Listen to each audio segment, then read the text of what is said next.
بسم اللہ الرحمن الرحیم۔ السلام علیکم۔ یہ کتاب آپ کے لیے کاشان بصیرت کی جانب سے ریکارڈ کی جا رہی ہے۔ پارٹ نمبر 2، صفحہ نمبر 22۔ کتاب کا نام ہے مرض حب دنیا، علامات اور علاج۔ حب دنیا کے سلسلے میں چند احادیث و آیات کی وضاحت۔ حدیث رسول اللہ صلی اللہ علیہ وسلم ہے، دنیا میں ایسے رہو جیسے پردیسی ہو یا مسافر جو راستہ طے کر رہا ہو اور کہیں مقیم نہیں ہوا ہو۔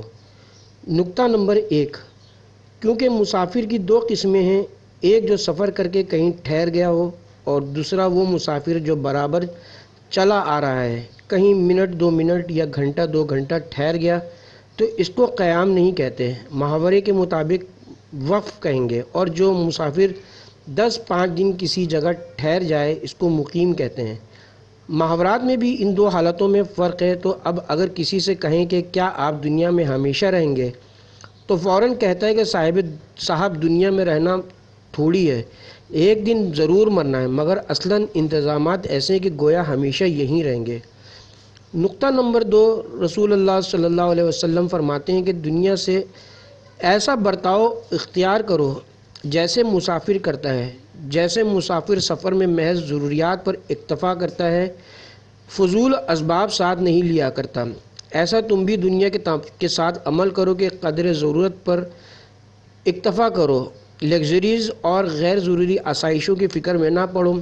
پس نہ تو ترک دنیا کی تعلیم دی گئی ہے اور نہ انہماک فی دنیا کی اجازت ہے، پس اختصار کی تعلیم ہے۔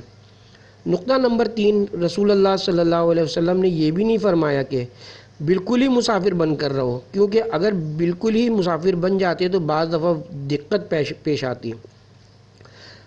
مثلا سارا سامان بیچ ڈالا اور مسافر کی طرح 2 وقت کا کھانا رکھ لیا، کیونکہ مسافر عادتاً اس سے زیادہ کھانا ساتھ نہیں رکھتا۔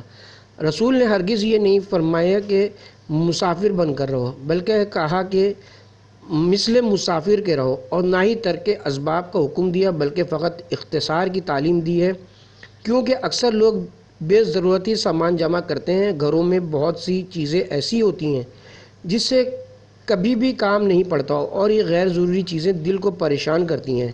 خصوصاً عورتوں کو اس میں احتیاط کی زیادہ ضرورت ہے کہ بازار میں جہاں سے گزرتی ہیں اکثر چیزوں کی طرف دیکھ کر ان کی رال ٹپکنے لگتی ہے، چاہے اپنے پاس کتنے ہی زیور اور کتنے ہی کپڑے ہوں، مگر نئی وضع اور نیا طرز دیکھ کر ان چیزوں سے فوراً دل اتر جاتا ہے اور دوسری بنوانے کی فکر ہو جاتی ہے۔ نقطہ نمبر 4، اس حدیث پر جو عامل ہوگا پھر وہ اس دنیا سے کسی سے لڑائی جھگڑے کی فکر ہی نہ کرے گا، درگزر سے کام لیا کرے گا، کیونکہ مسافر کو اگر کوئی برا بھلا کہہ دے تو وہ اس کی وجہ سے اپنی منزل کھوٹی نہیں کرتا۔ اگر اسے دوسرا کوئی مسافر تکلیف پہنچاتے تو تھانے جا کر رپورٹ نہیں لکھواتا، کیونکہ جانتا ہے کہ اس کے لیے مجھے قیام کی ضرورت ہے اور مجھے اس کی فرصت نہیں۔ نقطہ نمبر 5، رسول اسلام کی بلاغت دیکھیے کہ آپ نے یہ نہیں فرمایا کہ کانک مسافر، بلکہ فرمایا کانک غریب۔ غریب کے اصل معنی وطن سے دور پردیس میں بے یار و مددگار کے ہیں۔ پس غریب فقط مسافر کو نہیں کہتے، بلکہ غریب مسافر وہ ہے جو سفر میں بے یار و مددگار ہو۔ تو حدیث یہ نہیں ہے کہ دنیا میں محض مسافر کی طرح ہو، بہت سے مسافر بے یار و مددگار نہیں ہوتے۔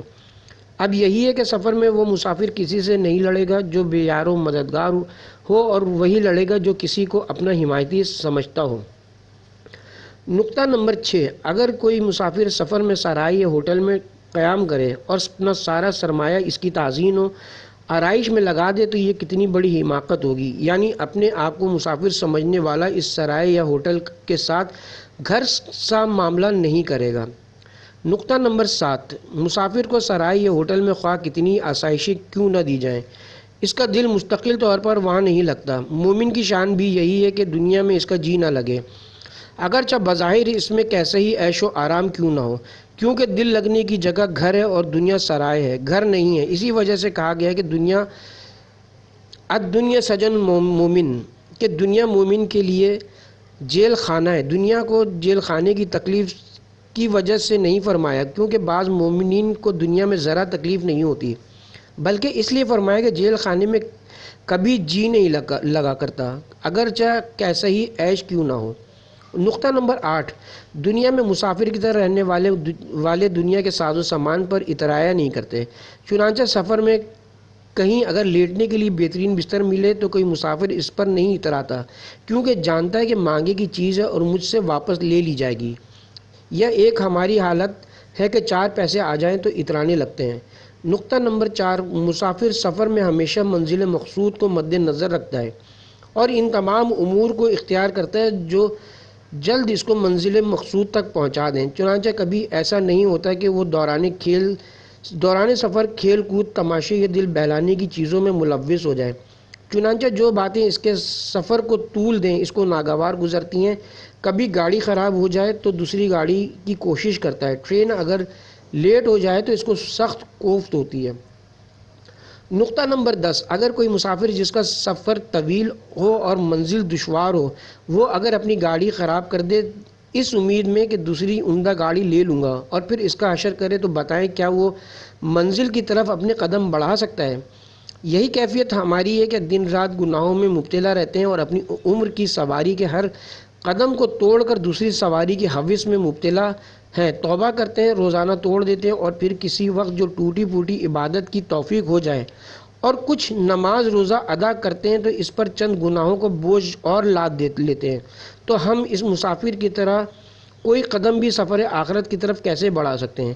کیا اس طرح وہ شاہراہ آخرت پر کوئی قدم آگے بڑھا سکتا ہے؟ اگر وہ چلتا ہے تو بھی کولو کے بیل کی طرح جو اپنے ایک ہی مرکز یعنی دنیا پر دن بھر چلتا رہتا ہے اور اپنے دل میں یہ سمجھتا ہے کہ میں نے ایک طویل مسافت طے کر لی ہے، مگر در حقیقت وہ جس جگہ سے چلا تھا وہیں موجود ہے، بلکہ گناہوں کے سبب شاید اور پیچھے چلا گیا۔ حدیث رسول صلی اللہ علیہ وآلہ وسلم ہے، دنیا اس شخص کی ہے جس کا کوئی گھر نہ ہو، اس کو وہی جمع کرے گا جس کے پاس عقل نہ ہو۔ نقطہ نمبر 11، اگر مان بھی لیا جائے کہ دنیا گھر ہے، لیکن یہ بھی بتائیے کہ گھر کس کو کہتے ہیں؟ گھر عرفاً اسی کو کہتے ہیں جس میں سے کوئی آپ کو نکال نہ سکے۔ اپنا مال اسی کو کہا جاتا ہے جو دوسرا آپ سے لے نہ سکے۔ اگر واقعی یہ چیزیں اپنی ہیں، یعنی مال، دولت، گھر، اولاد، یہ مملوک ہیں اور آپ مالک ہیں، تو مملوک ہونے کی علامتیں ان میں پائی جانی چاہیے۔ اگر دنیا آپ کا گھر نہیں تھا تو جب سرکاری حکم آتا ہے تو کیوں آپ کو قبر میں پھینک دیا جاتا ہے؟ ایک حدیث میں پیغمبر اسلام فرماتے ہیں، آدمی کہتا ہے کہ میرا مال ہے، تیرا کیا ہے؟ مگر وہ جو تو نے کھا لیا وہ فنا کر دیا، جو پہنا وہ پرانا کر دیا اور جو صدقہ دیا وہ آگے بھیج دیا، وہ بے شک تیرا ہے۔ جب نہ اپنا مال ہے، نہ اپنے بچے ہیں، نہ اپنا گھر ہے، ہم سب لوگ دیکھا جائے تو مزدور ہیں، گاڑی کھینچ رہے ہیں جس میں بیوی بچے مال و متاع لدا ہوا ہے، جب منزل پر پہنچ جائے گا تو الگ کر دیے جائیں گے۔ لہٰذا مزدور، خادم اور بوجھ اٹھانے والے حمال مالک نہیں ہوا کرتے، پس جب ہم خادم ہیں تو مخدوم کیسے بن جائیں گے؟ جب رعایا ہیں تو حاکم کیسے ہو جائیں گے؟ مزدور ہیں تو مالک کیسے ہو جائیں گے؟ پالنے والا فقط پروردگار عالم ہے۔ نقطہ نمبر 12، حدیث کا آخری ٹکڑا ہے کہ دنیا کو وہی جمع کرے گا جس کے پاس عقل نہ ہو، اس لیے پرائی چیزوں کو کوئی عاقل جمع نہیں کرتا، اگر کوئی جمع کرے تو سب بے عقل کہیں گے۔ اصل میں دنیا نام غیر اللہ کا ہے، یعنی خدا کے سوا کسی سے تعلق بڑھا کر، بکھیڑوں میں پڑھ کر، معاملات غیر ضروری میں گھس کر اللہ سے غافل ہو جانا ہے۔ پس مال، اولاد وغیرہ کے ساتھ اتنا تعلق جو خدا سے غافل کر دے، یہ وہ دنیا ہے جس کی مذمت آئی ہے۔ جو کوئی عاجلہ دنیا کا ارادہ اور طلب کرے، ہم اس کو دنیا ہی میں فی الحال جس قدر چاہتے ہیں دے دیتے ہیں اور پھر اس کے لیے جہنم مقرر کر دیتے ہیں جس میں وہ برائی اور ذلت کے ساتھ داخل ہوگا۔ اور جو لوگ آخرت کا ارادہ کریں اور اس کے لیے ایسی کوشش کریں جیسی اس کے لیے ہوا کرتی ہے جبکہ وہ مومن بھی ہوں، تو ان لوگوں کی کوششوں کی قدر کی جائے گی۔ نقطہ نمبر 13، آیت میں ہے کہ جو دنیا کا ارادہ کرے اس کو ہم جلدی اس جگہ جو چاہے اور جس کے لیے چاہے دے دیتے ہیں۔ اس میں قید پر غور کیجیے کہ طالب دنیا کو دنیا دینے کا پختہ وعدہ بھی نہیں فرمایا، بلکہ قید لگائی کہ جتنا ہی چاہیں گے اور جس کے لیے چاہیں عطا کریں گے۔ تو اس سے معلوم ہوا کہ ہر طالب دنیا کا اپنی مراد کو پہنچنا لازم اور ضروری نہیں۔ نقطہ نمبر 14 اور دنیا کے متعلق فرمایا کہ جو کوئی دنیا طلب کرتا ہے اور ہمیشہ طلب میں منہمک رہتا ہے تب کچھ ملتا ہے، اور آخرت کے بارے میں فرمایا اس میں لفظ کان کے بغیر ارشاد فرمایا۔ اس سے معلوم ہوا کہ اخروی فائدے حاصل کرنے کے لیے طلب میں مرنا کھپنا نہیں پڑتا، بلکہ کچھ ارادے کرنے ہی سے وہ فائدہ حاصل ہوتا ہے۔ ارادہ اگرچہ خود کرنا ہوتا ہے لیکن اس میں اللہ کی طرف سے امداد ہوتی ہے۔ نقطہ نمبر 15 طالبان دنیا کے متعلق فرمایا ہم جس کو چاہیں اور جس قدر چاہیں عطا کر دیتے ہیں۔ تو اب طالبان آخرت کے لیے بھی فرمایا جائے گا کہ جو کچھ وہ چاہیں گے وہی عطا کیا جائے گا، لیکن اگر یہ جملہ آ جائے کہ جو کچھ وہ چاہیں گے ویسے وہی دیا جائے گا تو اس میں در حقیقت کچھ زیادتی نہ ہوتی بلکہ وہ گھٹ جاتا، کیونکہ وہاں کی نعمتوں کا ہمیں گمان بھی نہیں ہو سکتا، تو وہاں کا ثواب ہماری خواہش پر موقوف نہیں رکھا گیا، بلکہ خدا اپنی رحمت اور اپنی خواہش سے زیادہ عطا فرمائیں گے، لہذا ما یشاء نہ فرمانا ہی ہمارے لیے رحمت ہے۔ نقطہ نمبر 16 آگے آیت میں فرمایا ان لوگوں کی کوششوں کی اللہ کے دربار میں قدر ہوگی، لہذا سوچئے جن کی کوششوں کی قدردانی ایسے عظیم الشان قدر ان قدران بادشاہ کے دربار میں ہو، ان کو کیا کچھ نہیں ملے گا۔ قدردانی بادشاہ اپنی حیثیت کے مطابق کیا کرتے ہیں۔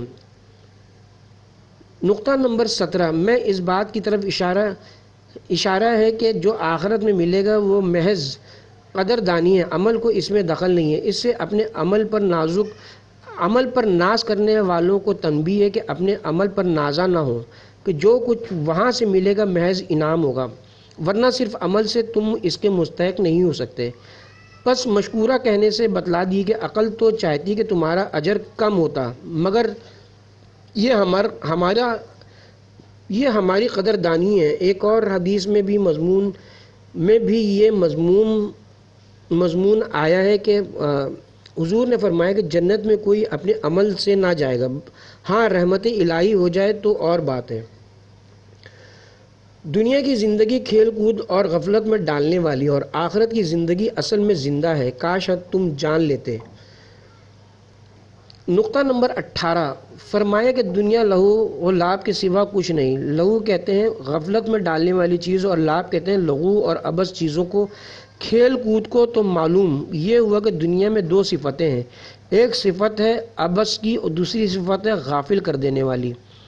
اس میں ایک مثال کی طرف بھی اشارہ ہے کہ دنیا کا گھر ایسا گھر ہے جیسا بچے کھیل میں بنایا کرتے ہیں اور اپنی بیوقوفی سے اس ہی کو گھر سمجھتے ہیں۔ چنانچہ اگر کوئی اس کو گرا دے تو روتے چلاتے ہیں کہ ہمارا گھر ڈھا دیا۔ لوگ ان بچوں پر ہنستے ہیں کہ کس کو گھر سمجھتے ہیں، ایسے ہی اہل اللہ ہم پر ہنستے ہیں کہ یہ دنیا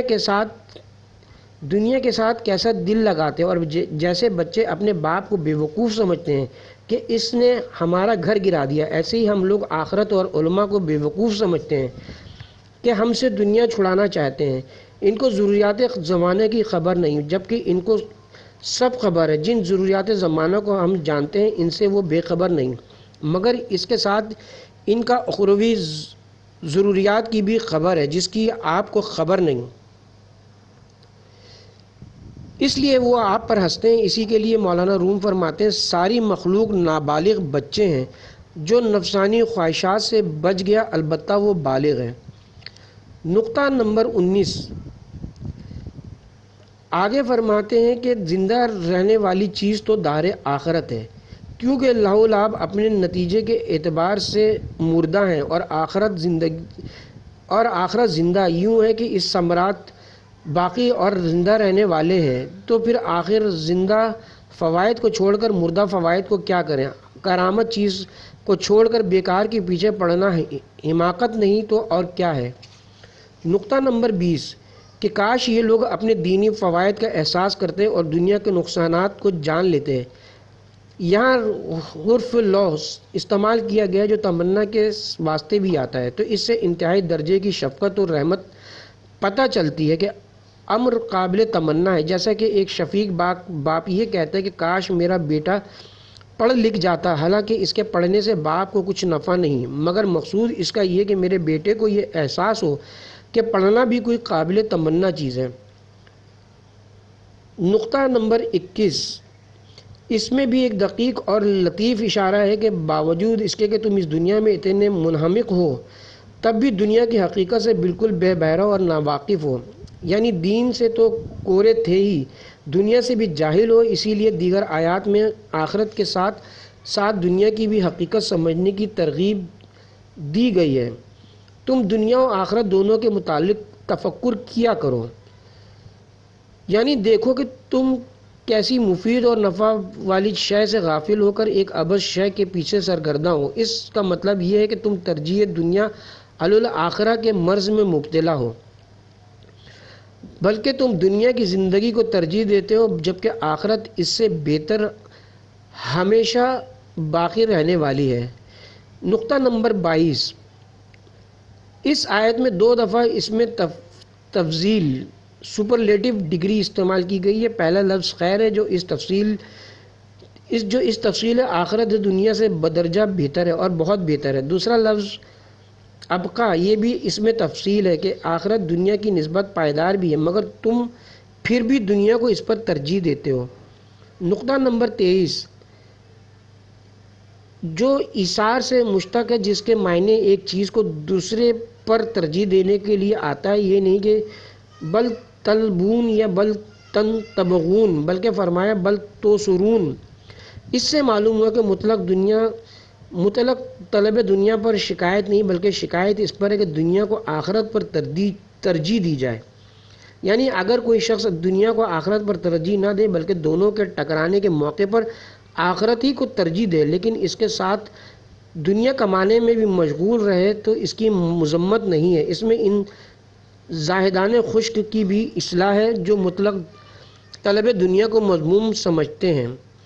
نقطہ نمبر 24 میں اس طرف بھی اشارہ ہے کہ تم لوگ دنیا کو اس لیے مقدم کرتے ہو کہ اس کے فائدے قریب اور جلد ملنے والے، اور آخرت کے فائدے ادھار ہیں، حالانکہ کسی نفع کا جلدی ملنا اس کو ترجیح کے لیے کافی نہیں ہے۔ اگرچہ دنیا میں یہ صفت ہے کہ وہ عاجل جلدی ہونے والی ہے، مگر آخرت میں اس کے مقابلے میں 2 صفتیں ہیں، ایک خیریت، دوسری بقا، یعنی آخرت دنیا سے عمدہ بھی ہے اور کثیر اور پائیدار رہنے والی بھی ہے، اور ان دونوں صفتوں میں سے ہر صفت ایسی ہے کہ اس کے مقابل جلدی ملنے والی ناپائیدار اور غیر عمدہ چیز کو کوئی ترجیح نہیں دے گا، کیونکہ اگر عاجل جلد ملنے والی قابل ترجیح ہو تو پھر تجارت کبھی نہیں ہو سکے گی، کیونکہ اس میں سرمایہ عاجلہ کو لگانا پڑتا ہے اور زائد ملنے والا نفع بہت بعد میں ملتا ہے، کیونکہ تمام عقلاء اسی وجہ سے تجارت کو موقوف نہیں کرتے ہیں کہ اس کا نفع بعد میں حاصل ہوتا ہے، اور سرمایہ تو اس وقت موجود ہے بلکہ خوشی سرمایہ کو تجارت میں لگا دیتے ہیں، محض اس امید پر کہ آئندہ نفع زیادہ ملے گا۔ تو معلوم ہوا کہ زیادتی و کثرت کے مقابلے میں جلد ملنے والے نفع کو نظر انداز کیا جاتا ہے۔ دوسری صفت آخر یہ ہے کہ وہ ابقا یعنی پائیدار ہے، اور پائیداری بھی ایسی صفت ہے جس کے مقابلے میں جلدی ملنے والی ناپائیدار کوئی چیز نہیں ہے۔ علامات حب دنیا۔ علامت نمبر 1، جب کبھی تذکرہ کرتے ہیں تو صرف دنیا کا، حتیٰ کہ اگر سفر میں بھی ہوں کہ جو بے فکری اور فرحت کا موقع ہے تو بھی صرف دنیا ہی کے متعلق گفتگو ہوتی ہے۔ مرد ہوں تو وہی سیاست کے متعلق گفتگو، عورتیں ہیں تو وہی کپڑے، زیورات اور اس طرح کی چیزوں کے متعلق بات چیت۔ ایک قاعدہ بھی ہے کہ جو شخص جس شے سے زیادہ محبت کرتا ہے اس کا تذکرہ زیادہ کرتا ہے، اور جس چیز سے کوئی دلچسپی نہ ہو اس کا تذکرہ کرنا پسند نہیں کرتا۔ آخرت کے متعلق گفتگو کتنی محفلوں میں ہوتے آپ نے دیکھی ہے۔ علامت نمبر 2، وقت کا فضول ضائع کرنا بھی حب دنیا کی علامت ہے۔ ہر وقت ہاؤ ہنسی اور دل لگی میں وقت گزارا جاتا ہے۔ اول تو دنیا کے دھندوں سے ہی فرصت نہیں ہے، اور اگر مل بھی جائے تو آخرت کے متعلق سوچنے کے بجائے دوست کے پاس جا کر باتیں کریں گے، اس وقت کٹے گا، طبیعت بہلے گی، پس وہاں جا کر خرافات میں وقت عزیز کو گزار دیتے ہیں۔ اس طرح کے دوست حقیقت میں دشمن ہوتے ہیں۔ اس کی مثال ایسی ہے کہ اگر کوئی آپ کا پیسہ، آپ کا روپیہ چرا لے تو اس حرکت پر آپ کو کتنا افسوس ہوگا۔ اس طرح یہ دوست ہیں کہ جو آپ کے بیش قیمت وقت کو، جو لاکھوں روپے سے زیادہ قیمتی ہے، لوٹ رہے ہیں، جبکہ یہ وقت اتنا قیمتی ہے کہ جس وقت حضرت اسرائیل آ جائیں گے روح قبض کرنے کے لیے تو 1 منٹ کی بھی مہلت نہ ملے گی۔ جب ان کا وقت آ پہنچا ہے تو ایک ساتھ نہ پیچھے ہٹ سکیں گے اور نہ آگے بڑھ سکتے ہیں۔ علامت نمبر 3، حب دنیا سے دل سخت ہوتا ہے، پھر نصیحت اثر نہیں کرتی۔ اس کی وجہ یہ ہے کہ دنیاوی خوشیوں کی جتنی کثرت انسان کے دل میں ہوگی اتنا ہی اس کا دل سخت ہوگا۔ شہوات و خواہشات نفس جس قدر زیادہ ہوں گی اتنا ہی دل سخت سے سخت ہوتا چلا جائے گا۔ ہرگز نہیں، یقیناً انسان سرکشی کرتا ہے جب وہ اپنے آپ کو غنی دیکھتا ہے۔ اگر دل میں آ جائے تو سینکڑوں نصیحتیں بھی انسان کو اپنی جگہ سے نہیں ہلا سکتی۔ علامت نمبر 4، ہر وقت دنیا ہی کی فکر دماغ میں سمائی رہتی ہے۔ اکثر طالب دنیا رات بھر جاگتا ہے، اس کے لیے کام کرتا ہے اور نماز فجر کے وقت سو جاتا ہے۔ دنیاوی کاموں کے لیے دل کھول کر سرمایہ کاری کرتا ہے، آخرت کے لیے خرچ کرنا نہیں چاہتا۔ دنیاوی معاملات میں انتہائی چستی کا مظاہرہ کرتا ہے، لیکن عبادات و احکام الہی کے معاملات میں سست اور کاہل ہو جاتا ہے۔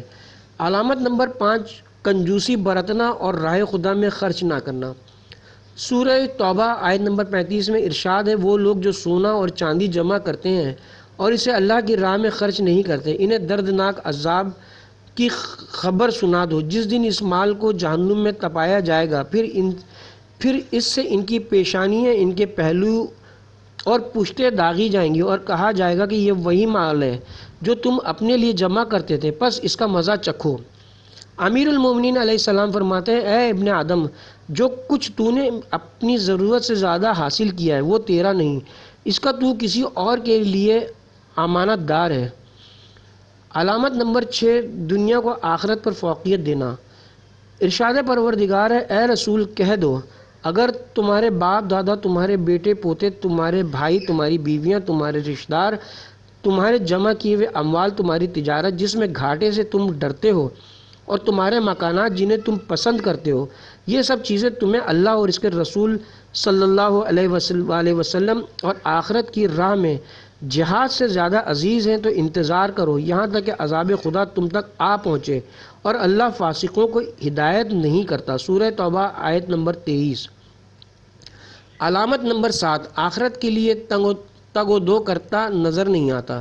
فرض کریں کہ ایک آدمی باغ خریدنا چاہتا ہے، اس کے لیے کس قدر دوڑ دھوپ کرتا ہے، ادھر ادھر ہاتھ پیر مارتا ہے، ہزاروں زحمتیں برداشت کرتا ہے دنیا کے اس فانی باغ کے لیے، جبکہ جنت کے لیے 1% بھی جد و جہد نہیں کرتا۔ جبکہ کرنے کا وقت ہے، خدا کی راہ میں خرچ کرنے کا موقع ہے، تو اگر کھلے پیسے ہوں گے تو دے گا، ورنہ انفاق سے پرہیز کرے گا۔ اگر دنیا ہی دنیا ہو تو پوری کائنات نامعقول قرار پائے گی۔ آدمی اس لیے پیٹ بھرے کے خالی کرنا ہے اور اس لیے خالی کرے کہ دوبارہ بھرنا ہے، تو یہ نامعقولیت نہیں ہے تو اور کیا ہے؟ پس تخلیق کا مقصد کچھ اور ہے۔ اگر یہی دنیا مقصود ہو تو انسان کی شان کے خلاف ہے۔ علامت نمبر 8، اگر اسلام پر عمل کرنا بھی ہے تو دنیاوی ضرورتوں کے لیے۔ یقیناً آئمہ یا رسول کا توسل دنیاوی ضرورتوں میں بھی اثر رکھتا ہے، لیکن ہم نے کب اخروی حاجات کے لیے انہیں پکارا ہے؟ گناہوں سے بچنے کے لیے کب ان کا توسل اختیار کیا ہے؟ زیارت عاشورہ پڑھتے بھی ہیں تو اپنے دنیاوی مقصد کے لیے، حدیث قصہ کی تلاوت ہے تو فقط روٹی کپڑے کی حاجت کے لیے۔ اس کا مطلب یہ ہے کہ السلام علیکم یا ابا عبداللہ کہا جاتا ہے زبان سے، اور دل سے مال و دولت اور خواہش سے دنیا کو سلام کیا جاتا ہے۔ علامت نمبر 9، ہر وقت زیادہ سے زیادہ کی خواہش لالچ میں مبتلا رہتا ہے۔ امام جعفر صادق علیہ السلام فرماتے ہیں، جو چیز مومن کے دل سے ایمان کو نکال دیتی ہے وہ لالچ ہے۔ اسی کے لیے شیخ سعدی فرماتے ہیں، دنیا دار حریص کی آنکھ کو یا تو قناعت بھر سکتی ہے یا قبر کی مٹی۔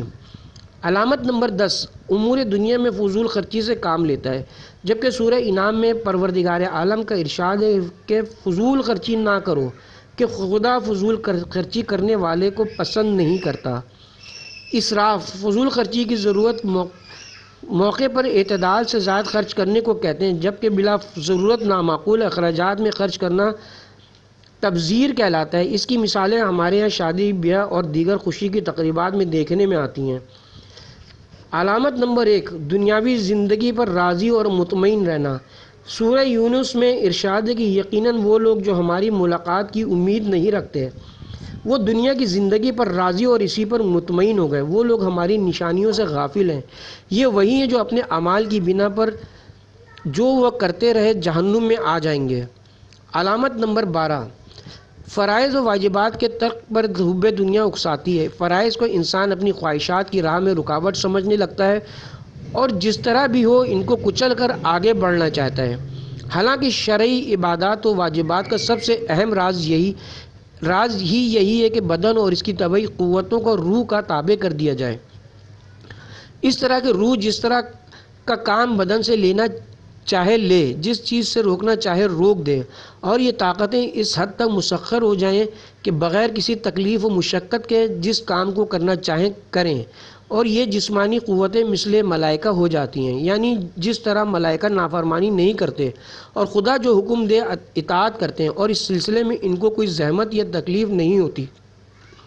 بس اسی طرح روح ان جسمانی قوتوں کو تسخیر کر لیتی کہ وہ خوشی خوشی اطاعت خدا اختیار کرے، اور جب حب دنیا دل میں جاگزی ہو جاتی ہے تو وہ انسان کو اپنے واجبات کی انجام دہی سے روک دیتی ہے۔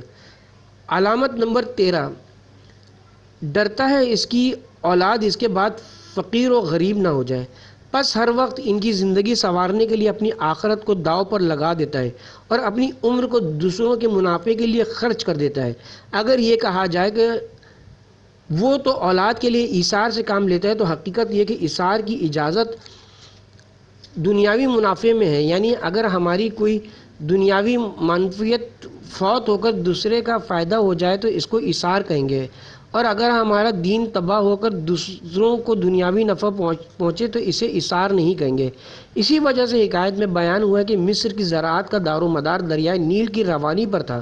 ایک سال اس میں روانی نہیں آئی تو لوگ فرعون کے پاس آئے کہ آپ ہمارے خدا ہیں، آخر آپ کی خدائی کب کام آئے گی؟ تو اس نے کہا ٹھیک ہے، جاؤ، کل دریائے نیل میں جوش و روانی آ جائے گی۔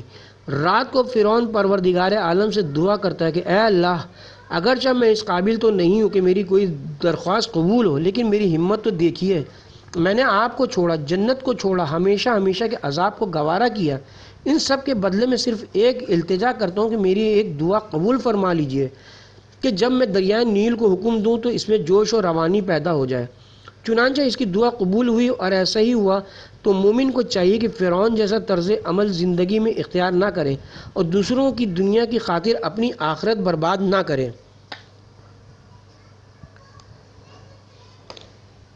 علامت نمبر 14، ہر وقت پیٹ اور عورت کی فکر میں مبتلا رہتا ہے۔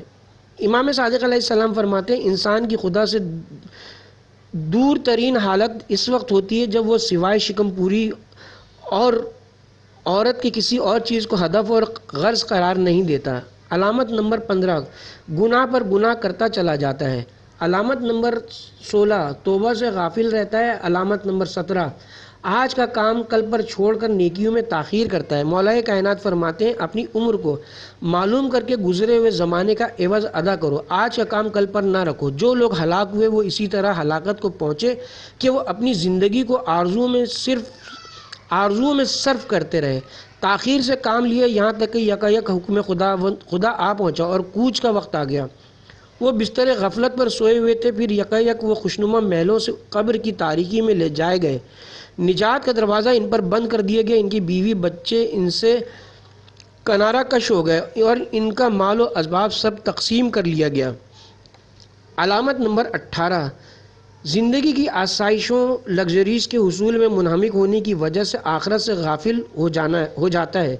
روایت میں کہ جب امیر المومنین علی ابن ابی طالب علیہ السلام بصرہ میں جنگ جمل کی کامیابی کے بعد وہاں تشریف فرما تھے تو آپ کو اطلاع ملی کہ علاء بن زیاد جو بصرہ کے معززین میں سے تھے اور امیر المومنین کے مخلص اور سچے دوست تھے، بیمار ہو گئے، تو حضرت ان کی عیادت کے لیے تشریف لے گئے۔ وہاں جا کر دیکھا کہ انہوں نے ایک بڑا عالیشان گھر بنایا تھا اور اس میں تمام آسائشیں موجود تھیں۔ انہیں دیکھ کر مولا نے فرمایا اللہ تم نے یہ کیا بنا ڈالا ہے؟ 2 روزہ دنیا اور مختصر سی حیات کے لیے تم اس گھر کے محتاج نہیں ہو، یعنی 60-70 سال کی مختصر زندگی کے لیے اس قدر وسیع و عریض محل کی ضرورت نہیں، تمہیں حیات ابدی کے لیے وسیع و عریض گھر کی ضرورت ہے۔ جنت میں بڑی احتیاج ہوگی کیونکہ وہاں ہمیشہ رہنا ہے۔ رسول خدا صلی اللہ علیہ وآلہ وسلم سے مروی ہے، بعض لوگ آخرت میں اتنے چھوٹے اور تنگ مکان میں ہوں گے جتنا کیل کو دیوار میں ٹھوکنے سے سوراخ ہوتا ہے۔ جنت میں اپنے گھر کی وسعت فقط صدقہ و خیرات ہی کے ذریعے بڑھائی جا سکتی ہے، نفس کو کچلنا پڑتا ہے اور اس کے بغیر کوئی چارہ بھی تو نہیں ہے۔ علامت نمبر 19، آخرت کے کمتر درجے پر قناعت۔ حب دنیا بھی ایک نشہ ہے اور اس میں روز بروز ترقی ہوتی رہتی ہے، جبکہ آخرت کا یہ حال ہے کہ ہر شخص اس کے لیے قلیل درجے پر ہی قانع ہے۔ اگر کسی کو ترقی ہے، آخرت کی نصیحت کی جائے تو کہتا ہے کہ نماز روزہ تو کرتے ہیں اور کیا کریں۔ بعض تو آخرت کی طرف اسی وقت متوجہ ہوتے ہیں جب تک دنیا سلامت رہے، اور اگر دنیا کا نقصان کسی وجہ سے ہو گیا تو وہ آخرت ہی کو خیر آباد کہہ دیتے ہیں۔ گویا خدا کی عبادت و اطاعت محض اس خوشامد سے کرتے ہیں کہ وہ خدا ان سے دنیا سنوارتا ہے، اور اگر دین پر عمل کرتے ہیں اتفاقاً دنیا بگڑ جائے تو یہ خدا سے بھی بگڑ جاتے ہیں۔